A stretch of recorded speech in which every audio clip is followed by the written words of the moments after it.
Good day everyone. Assalamu alaikum wa rahmatullahi wa barakatuh. Okay, so another video and another lesson. Okay, so for this video, we're gonna show our output in our activity entitled Human Figure.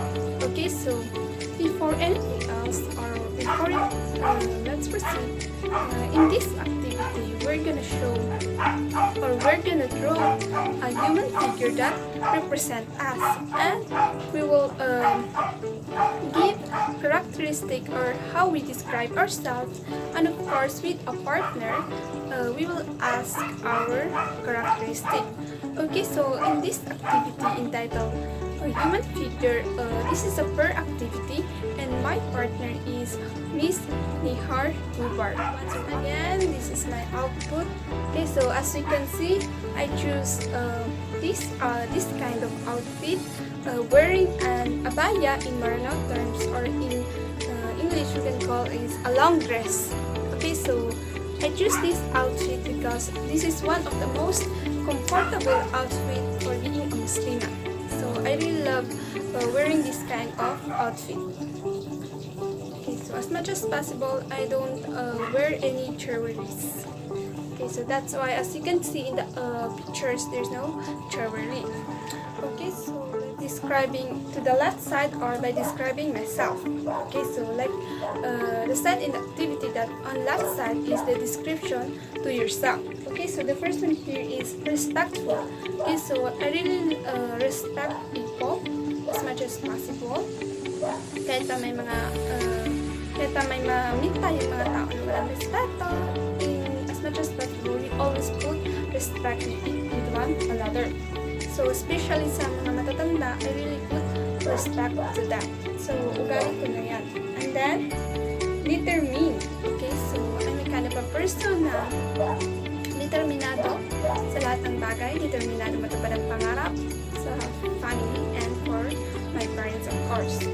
And then, emotionally strong. Okay, so, I can say that I am emotionally strong because I've been thrown to a breakdown moment, so in which I'm very emotionally breakdown at that moment because of some situations, and despite of that being so much emotional breakdown, I still handle to manage my class, and kumbaga hindi ako nagpatalo sa emotions ko. I fight those emotions and I became emotionally strong, and I tell to myself that I'm this kind of person na emotionally strong, that even so breakdowns emotionally, still stand and fight and never give up to the struggles in life.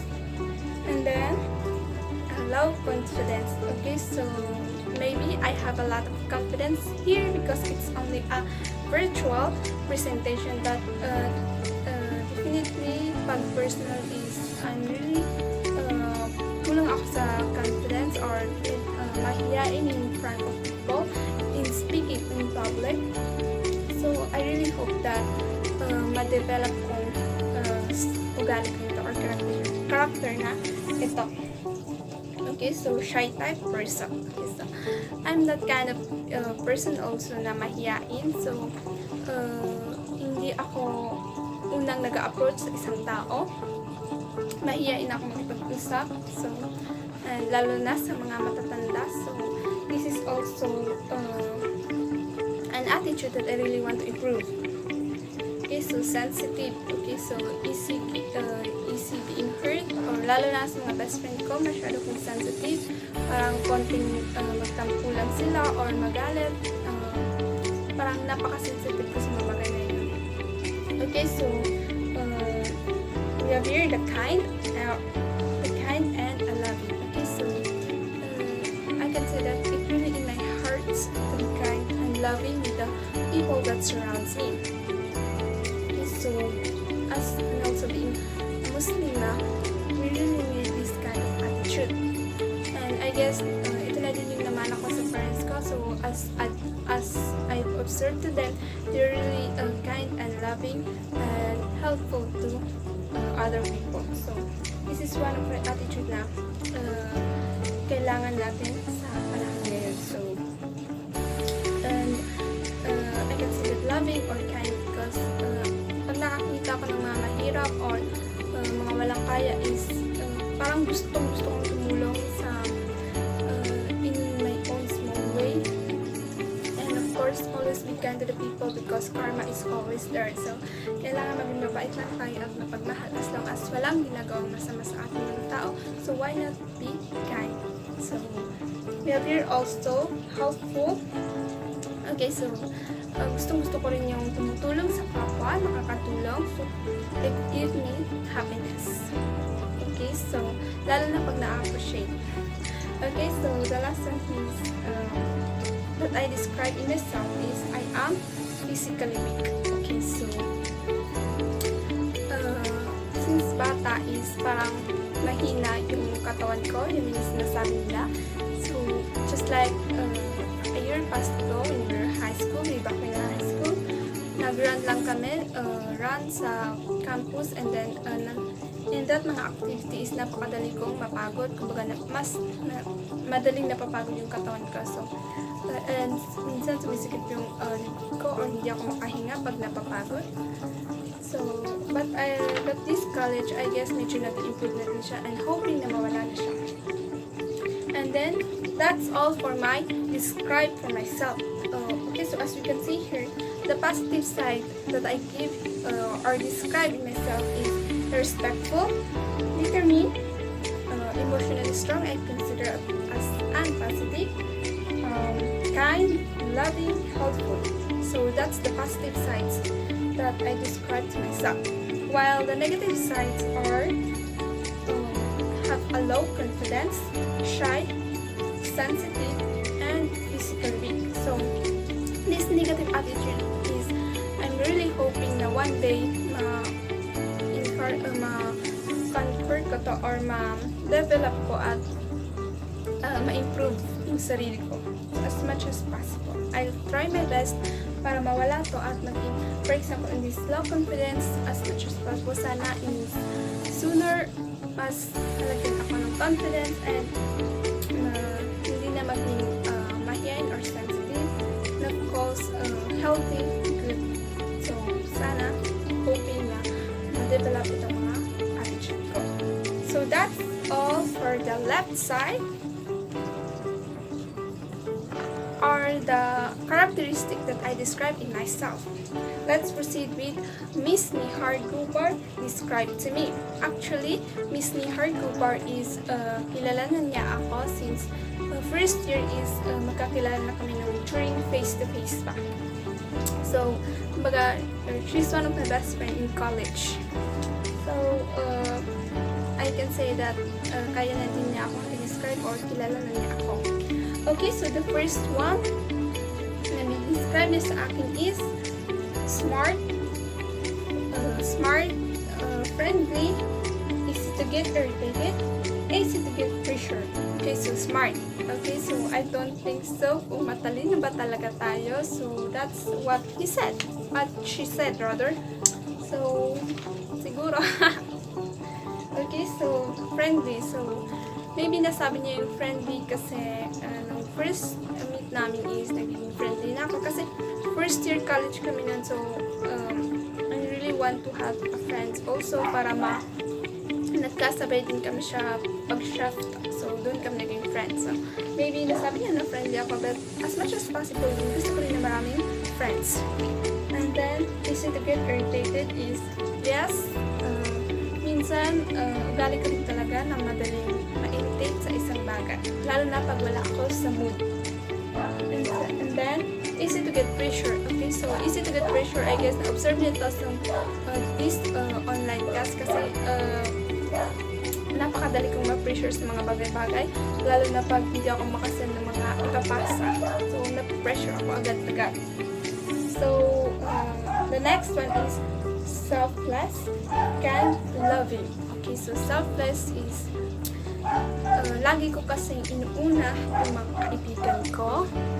Lagi ko sila chine-check kung okay sila bago ko i-check yung sarili ko. So, I love my best friends. So, lagi ko ipagbago yung sarili ko. So, the next one is kind. Okay, so like what I've said, maging mabait tayo sa ating kapwa para hindi tayo harm. And then loving us, of course. I've always shown my love to my best friends and to my families. And then helpful. Okay, so as we can see, that's all for the right side, or Miss Nihar Gubart described to myself. Okay, so as you can see in this object, in this drawing, may mga arrows. So, in our activity, it was written that the characteristic must put to work in, where it was functions in the parts of the body. Okay, so in the description in myself, the first one is respectful, determined, emotionally strong, low confident, shy, sensitive is naka-arrow siya. As you can see, naka-arrow siya sa brain. So, as we tackle to our previous in our elementary or high school, we can say that emotions is more controlled by our brain. So that is why I put this respectful, determined, emotions, confidence, shy, sensitive sa brain. So, yan siya. Nakaput siya sa brain. So, since hindi siya kasya sa brain kasi nakalagay niya sa activity natin, ilalagay siya sa mismong parts where it was functions. But since hindi siya kasya kasi maliit lang yung drawing natin, so nilagay ko na lang siya ng arrow. So these are the emotions parts. And then the next one is the kind and loving. So of course this is in our heart. So once we are kind and loving inside, so may lalabas talaga natin yan. So, galing talaga sa puso. So, that is why I put the arrow here. And then, the next one is helpful. As we observe, nilagay ko ng arrow is there and there. So, mahaba yung arrow na nilagay ko. So, that is why because depende sa helpful na gagawin. It's either physically helpful. For example, you can use your hands. For example, may tutulungan ka na may dadalhin, so you can use your hands. Or for examples, may tutulak kayo, then you can use the strength of your faith. So that is why I put a big arrow here. So pwede rin na we can helpful by means of our brain. So by means of sharing a knowledge.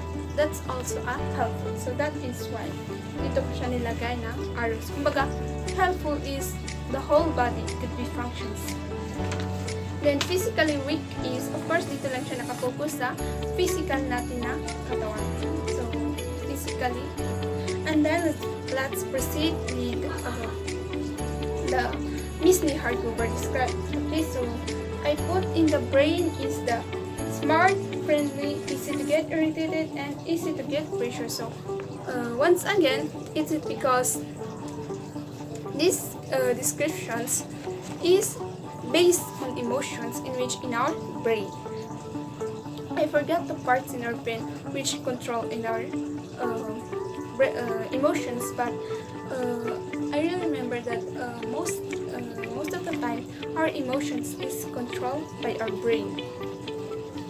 And then for the hard parts also is the selfless, kind, and loving. So selfless, kumbaga, kaya ka nagiging selfless kasi nasa puso mo na yun na tumulong, maging selfless, iuna yung iba kaysa sa sarili mo. So, I put it also in a heart parts.